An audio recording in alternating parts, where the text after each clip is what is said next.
Senhora e senhor, nosso Brasil Baroneu, Vaulir Sincera, aqui o canal da Notícias. Bom dia, investidor! Vamos para as notícias de hoje.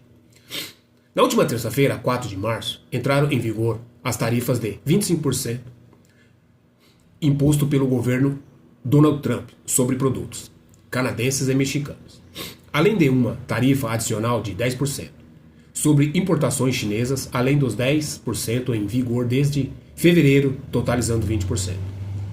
Além disso, em seu discurso ao Congresso dos Estados Unidos, nesta semana, Trump mencionou o Brasil ao abordar nações que impõem tarifa dos Estados Unidos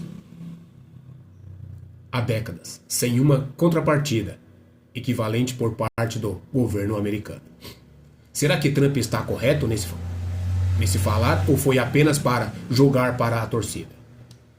Brasil cobra muito mais tarifas.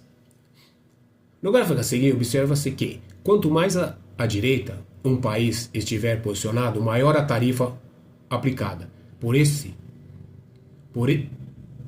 ele sobre as importações de produtos americanos. Da mesma forma, quando mais para cima o país estiver, maior a tarifa cobrada pelos Estados Unidos na importação dos produtos desse respectivo país. É interessante notar o posicionamento do Brasil, muito à direita, muito para baixo. Isso significa que o Brasil é um dos países que mais tributam os produtos americanos e um dos que menos são tributados pelos Estados Unidos. Vamos dar uma olhadinha aqui no gráfico. O limbo tarifo de Trump. Aí, senhores. Para a direita e para baixo. Olha o Brasil, onde está. Direita e para baixo. Os que mais cortam, tá vendo? Tarifa aplicada para os Estados Unidos. Bastante, né, senhores? Muito. Olha só, todos os países. O gráfico aqui está 8%, 6, 4, 2. Muita coisa, né? No mundo todo. Portanto, de fato, não há reciprocidade nas tarifas de importação entre Brasil e Estados Unidos, conforme apontado por Donald Trump. Até o momento, contudo, Trump tem concentrado seus esforços em Canadá, México e China, a dependência dos Estados Unidos. Para Canadá e México, isso acontece pois os Estados Unidos têm mais poder sobre esses países, uma vez que ambos são muito dependentes do comércio internacional. Praticamente 2/3 do BIP desses países dependem do comércio exterior, com significativa participação dos Estados Unidos nessas relações. Por outro lado, apenas 25% do PIB dos Estados Unidos é proveniente do comércio exterior.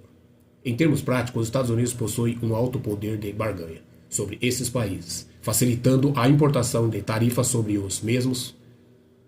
Mesmo que esses países promovam retaliação, como já estamos observando, o importante para os Estados Unidos acaba sendo mais limitado. China não cede fácil. Em relação à China, no entanto, esse poder de barganha é menor. Isso porque o comércio internacional vem representando cada vez menos do BIP chinês, com o país ficando mais autossuficiente. Não por isso que, apenas da implementação das tarifas anunciadas, a China até aqui, elas ainda estão bem abaixo do nível de 60% que Trump chegou a afirmar durante a campanha eleitoral, que poderia impor ao país asiático. Dá uma olhada no gráfico aqui, senhor. Canadá e México são muito dependentes do comércio de bens e serviços, como porcentagem de BIP, senhores. Canadá, faixa amarela aqui, senhores, 80%. México, senhor, 50%, a linha verde. A China, senhor, 40% aqui, ó. Ela sobe e desce. E os Estados Unidos, 30% só depende do BIP.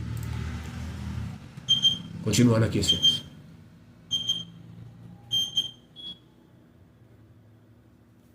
Por que o Brasil importa tantas regras aos Estados Unidos?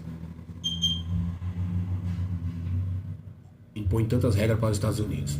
Vamos retomar o fato de que o Brasil está entre os países que mais impõem regulações aos Estados Unidos. Isso não acontece porque queremos ser malvados com os americanos, mas sim porque temos uma característica de sermos um país que gosta de regulação.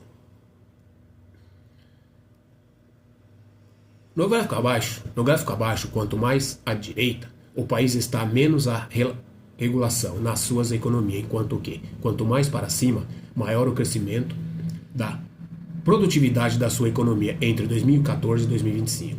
O posicionamento no Brasil é muito à esquerda e muito para baixo, o que significa que somos um país que regula muito em dois que tiverem menor crescimento de produtividade. Nos últimos tempos, basicamente, esse é um gráfico relacionado ao primeiro que vimos neste texto. Dá uma olhada aqui no gráfico. Regulamentação e produtividade, senhores. Aqui, ó. Brasil à esquerda aqui, senhor, menos 1,0%. Estados Unidos está lá em cima, senhores, ó, tá no 1,5%. Muito bom. União Europeia, Polônia, China, Austrália, Israel, Polônia, Itália, Espanha, Canadá, México, tudo acima, senhor, tudo acima do Brasil. Abaixo do Brasil só tem, ó, Argentina, Rússia, Indonésia, França, Bélgica, Japão, Suíça, Noruega, menor regulação.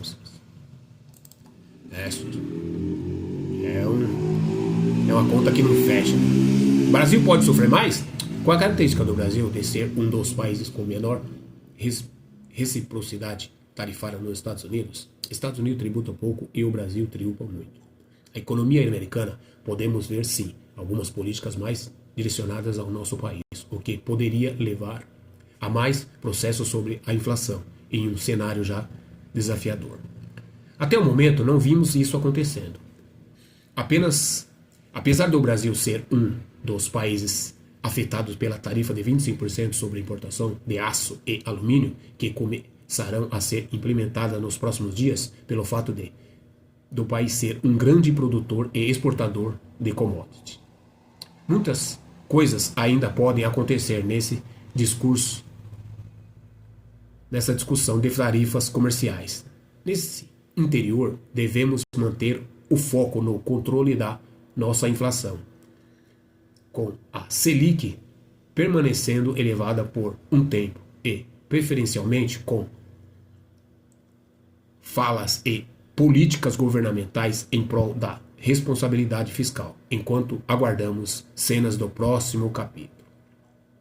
Estamos no meio de uma guerra geopolítica e de incertezas devido à escalada das tensões comerciais, exigindo uma boa análise de ativos. As condições de mercado e o cenário macroeconômico podem afetar o desenvolvimento dos seus investimentos. Continuamos a ver a Bolsa como um dos melhores ativos a investir no Brasil e estamos ajustando a nossa carteira. No Renda Fixa Pro, também estamos sugerindo a alocação à renda fixa local. Senhor, anorde aí, dando sua recomendação de renda fixa local, né, senhores? Não internacional, tá, senhores?